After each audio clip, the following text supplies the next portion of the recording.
नमस्कार दोस्तों।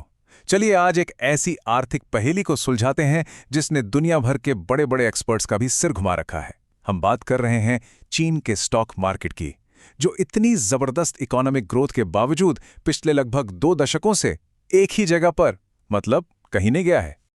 अब देखिए, हम सब ने देखा है कि 2008 के बाद से इंडियन मार्केट कैसे लगभग 10 गुना बढ़ा है। एक कमाल की कहानी है। तो फिर जिस देश को दुनिया की फैक्ट्री कहा जाता है, उस चीन के बारे में कोई क्या सोचेगा? अंदाजा लगाइए, क्या लगता है? जरा इन नंबर्स को देखिए।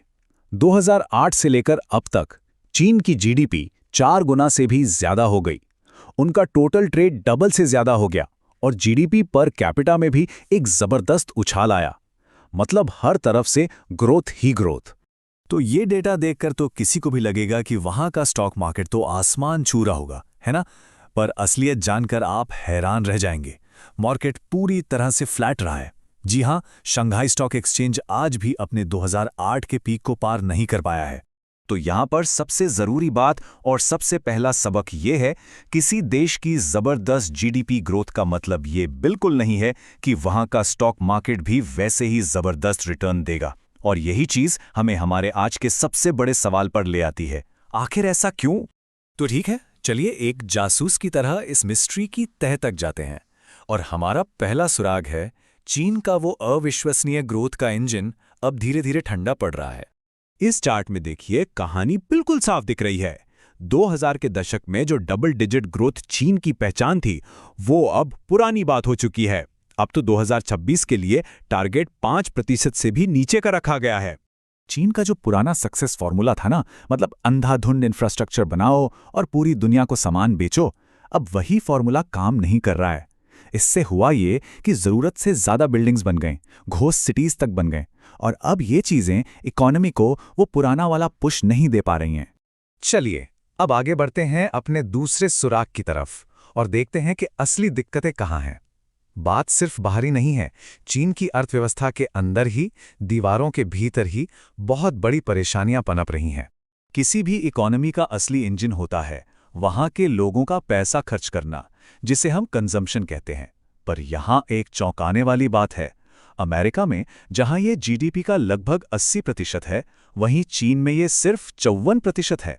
मतलब लोग पैसा कमा तो रहे हैं पर खर्च नहीं कर रहे। तो सवाल उठता है कि पैसा जा कहां रहा है? ये चार्ट देखिए, दिमाग हिला देगा। आम लोगों की बचत का, उनकी वेल्थ का एक चौंकाने वाला 70% हिस्सा सिर्फ और सिर्फ रियल एस्टेट में लगा हुआ है। और फिर 2020 में सरकार ने एक ऐसा कदम उठाया जिसने सब कुछ बदल दिया। उन्होंने 3 रेड लाइंस पॉलिसी लागू की। मतलब रियल एस्टेट डेवलपर्स कितना कर्ज ले सकते हैं, इस पर सख्त नियम लगा दिए। इससे सिर्फ कंस्ट्रक्शन ही नहीं रुका, इसने आम आदमी का जो भरोसा था उसे पूरी तरह तोड़ दिया। और ये हमें सीधे ले जाता है हमारे तीसरे और शायद इस पूरी पहेली के सबसे अहम सुराग पर। वो है सरकार का सख्त रवैया और मार्केट में उसका सीधा दखल। सोचिए, दुनिया का सबसे बड़ा आईपीओ आने वाला था और उसे आखिरी मिनट पर कैंसिल कर दिया गया। फिर एक के बाद एक अपनी ही बड़ी बड़ी टेक कंपनियों पर नकेल कसी गई। सरकार ने एक बिल्कुल साफ मैसेज दिया, बॉस कौन है ये याद रखना। और ये कोई छोटा मोटा एक्शन नहीं था। इन कदमों ने मार्केट से $2.1 ट्रिलियन साफ कर दिए। पर पैसे से भी ज्यादा इसने लोकल और ग्लोबल दोनों तरह के इन्वेस्टर्स का कॉन्फिडेंस पूरी तरह से खत्म कर दिया। हमारी जांच का आखिरी सुराग चीन की सरहदों के बाहर से आ रहे प्रेशर से जुड़ा है। खासतौर पर अमेरिका के साथ जो उसकी खींचतान चल रही है, उससे।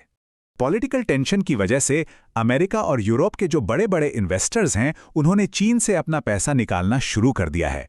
इसे एक फैंसी शब्द दिया गया है, डी रिस्किंग। पर आसान भाषा में इसका मतलब है, भैया यहां रिस्क बहुत है, अपना पैसा निकालो और कहीं और लगाओ। अगर आपको ये जानकारी वैल्यूएबल लग रही है और आप ऐसी ही डीप एनालिसिस पसंद करते हैं, तो प्लीज इस वीडियो को लाइक करें और चैनल को सब्सक्राइब करना ना भूलें। तो अब जब सारे सुराग हमारे सामने हैं, सारी कड़ियां जुड़ चुकी हैं, तो आखिर इस पहेली का जवाब क्या है और एक इन्वेस्टर के तौर पर हम इससे क्या सीख सकते हैं? देखिए, चीन के मार्केट का ये हाल किसी एक वजह से नहीं हुआ। ये एक परफेक्ट स्टॉर्म जैसा था। मतलब एक तरफ ग्रोथ धीमी हो रही थी, दूसरी तरफ इकोनॉमी के अंदर रियल एस्टेट जैसी बड़ी कमजोरियां थी। फिर ऊपर से सरकार के सख्त फैसलों ने इन्वेस्टर्स को डरा दिया। और रही सही कसर, बाहरी टेंशन ने विदेशी पैसे को भगाकर पूरी कर दी। तो बॉटम लाइन क्या है? बॉटम लाइन ये है कि किसी देश की जीडीपी के बड़े बड़े आंकड़े इस बात की गारंटी नहीं है कि वहां का स्टॉक मार्केट भी आपको मालामाल कर देगा। और ये हमें एक बहुत ही जरूरी सवाल पर लाकर खड़ा कर देता है, जिस पर हम सबको सोचना चाहिए। जब हम कहीं पैसा लगाते हैं तो क्या हम सिर्फ उस देश की इकोनॉमी पर दांव लगा रहे होते हैं, या फिर उस भरोसे पर, उस कॉन्फिडेंस पर और उस आज़ादी पर जो वहां के इन्वेस्टर्स को मिलती है? तो दोस्तों, ये था आज का वीडियो। अगर आपको ये इन्फॉर्मेशन वैल्यूएबल लगी हो तो लाइक ज़रूर करिए। आपका एक लाइक मुझे और ऐसे इन्फॉर्मेटिव वीडियोस बनाने के लिए मोटिवेट करता है। अगर कोई डाउट, सजेशन या ओपिनियन हो तो कमेंट में ज़रूर लिखिए। इस वीडियो को शेयर करिए उन लोगों के साथ जो अपने पैसों को सही डायरेक्शन में इन्वेस्ट करना चाहते हैं। चैनल को सब्सक्राइब करना ना भूलें, क्योंकि यहाँ हम बात करते हैं स्मार्ट इन्वेस्टिंग और फाइनेंशियल अवेयरनेस की। Thanks for watching. इस वीडियो में दी गई सारी जानकारी सिर्फ एजुकेशनल पर्पस के लिए है। मैं कोई सेबी रजिस्टर्ड इन्वेस्टमेंट एडवाइजर नहीं हूं। स्टॉक मार्केट और mutual fund investments market risks के सब्जेक्ट होते हैं। किसी भी इन्वेस्टमेंट डिसीजन से पहले अपने रिसर्च करें या अपने फाइनेंशियल एडवाइजर से सलाह लें।